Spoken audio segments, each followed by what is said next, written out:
1258-ci ildə yeni yaranmış Hülakilər dövləti Şirvanşahları özündən asılı vəziyyətə saldı. Bu dövrdən etibarən Şirvan ərazisi təxminən 100 ilə yaxın davam edən Hülaki və Qızılorda dövlətləri arasında davam edən amansız müharibənin əsas döyüş meydanına çevrilmişdi.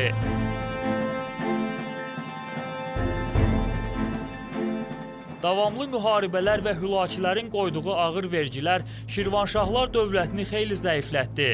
Bu geriləmə 14-cü əsrin sonlarına kimi davam edib.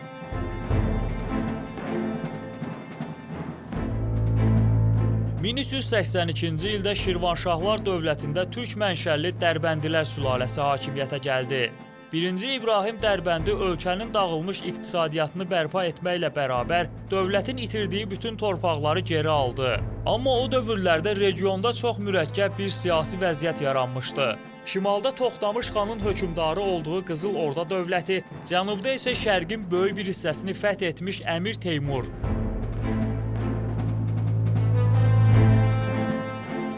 Bu vəziyyətdə 1-ci İbrahim seçim etməli idi.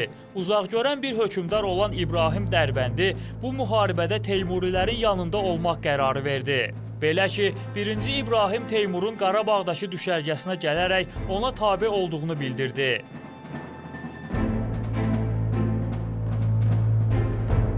Qısa müddətdə Teymurun rəğbətini qazanan 1-ci İbrahim Şirvanın hakimi kimi öz taxtında saxlanıldı. O, Toxtamışa qarşı mübarizə aparan Teymurun ən etibarlı müttəfiqi oldu.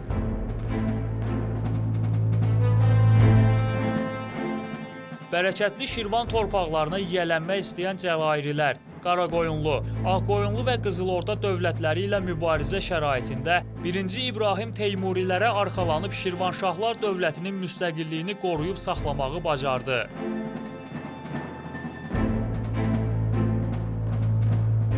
(1405-ci ildə Teymurun qəfil ölümündən sonra regiondakı siyasi vəziyyət daha da qəlizləşdi. Bu dövrdən etibarən 1-ci İbrahim tam müstəqil bir siyasət yeritməyə başladı.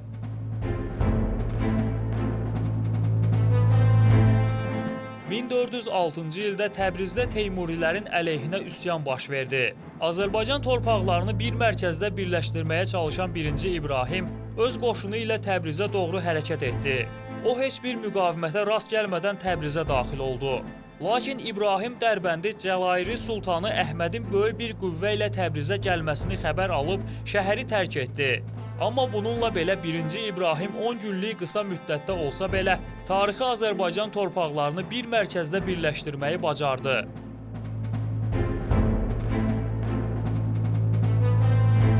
İbrahim Dərbəndi qonşuluqdakı dövlətlərlə, əsasən Şəki hakimliyi və Gürcü knyazlıqları ilə yaxşı münasibətlər qurmuşdu.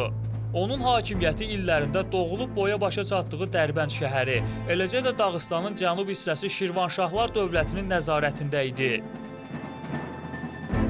1382-1417-ci illər aralığında hakimiyyətdə olmuş 1-ci İbrahim Şirvanşahları tam müstəqil dövlətə çevirməklə bərabər, həm də ölkədə abadlıq, quruculuq işlərinin inkişaf etməsinə böyük töhfələr vermişdi. 1-ci İbrahimin ölümündən sonra hakimiyyətə onun oğlu 1-ci Xəlilullah gəldi.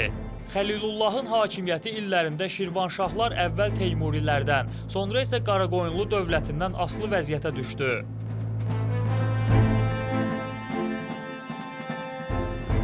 1465-ci ildə Xəlilullah öldü və hakimiyyətə onun oğlu Fərrux Yasar gəldi. Fərrux Yasar hakimiyyətinin ilk illərindən yeni yaranmış Ağqoyunlu dövlətindən asılı vəziyyətə düşdü.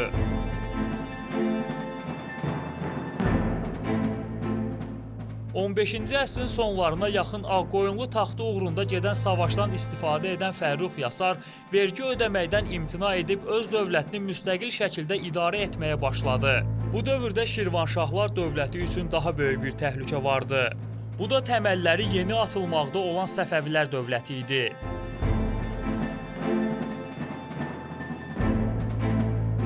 (1500-cü ildə 14 yaşlı İsmailin rəhbərliyi altında Şirvan torpağına daxil olan Səfəvilər Cabanı adlanan yerdə Şirvanşahların əsas qüvvələrini darmadağın etdilər. Bu döyüşdə Şirvanşah Fərrux Yasar öldürüldü. Qələbədən sonra o dövrdə Şirvanşahların ikinci ən böyük şəhəri olan Şamaxını tutan İsmayıl vaxt itirmədən Şirvanşahların paytaxtı olan Bakı şəhərinə doğru irəlilədi.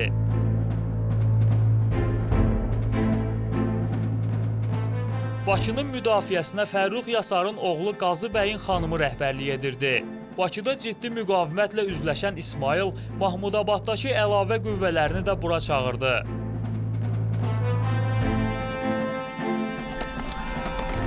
Bakının mühasirəsi günlərlə davam etdi.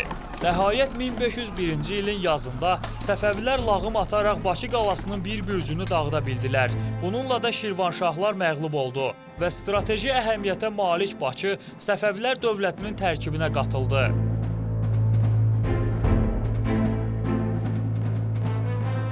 Şah İsmayıl Şirvanşahlar dövlətini işğal etsə də, lakin dövlətin varlığına son qoymadı. Tarixi mənbələrə nəzər salanda görürük ki, 16-cı əsrin əvvəllərindən 1538-ci ilə kimi Şirvanşahların Dərbəndilər sülaləsindən olan Sultan Mahmud və II İbrahim, onun oğlu II Xəlilullah, habelə II Fərrux Yasar və onun oğlu II Şahrux şah titulu daşıyıblar.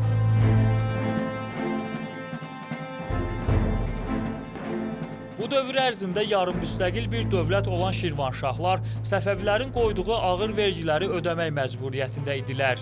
Bu ağır vergilər bəzi hallarda Şirvan əhalisinin Səfəvilərə qarşı üsyanlar qaldırmasına səbəb olurdu. Belə üsyanlardan biri də 1538-ci ildə baş verdi. O dövrdə Səfəvi hökmdarı olan 1-ci Təhmasib Şirvana 20 minlik qoşun göndərdi.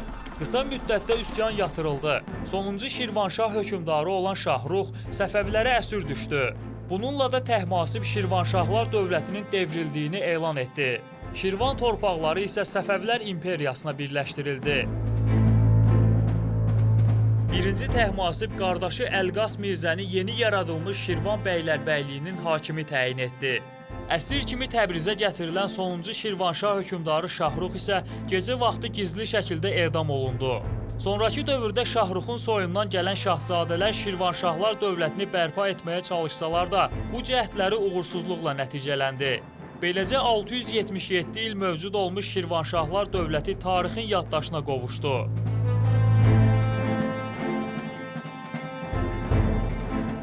Şirvanşahlar dövləti süquta uğrasa da, Azərbaycan xalqı üçün zəngin dövlətçilik ənənəsi, əsrarəngiz maddi mədəni irs, qədim şəhərlər, yüzlərlə tarixi abidələr miras qoydu.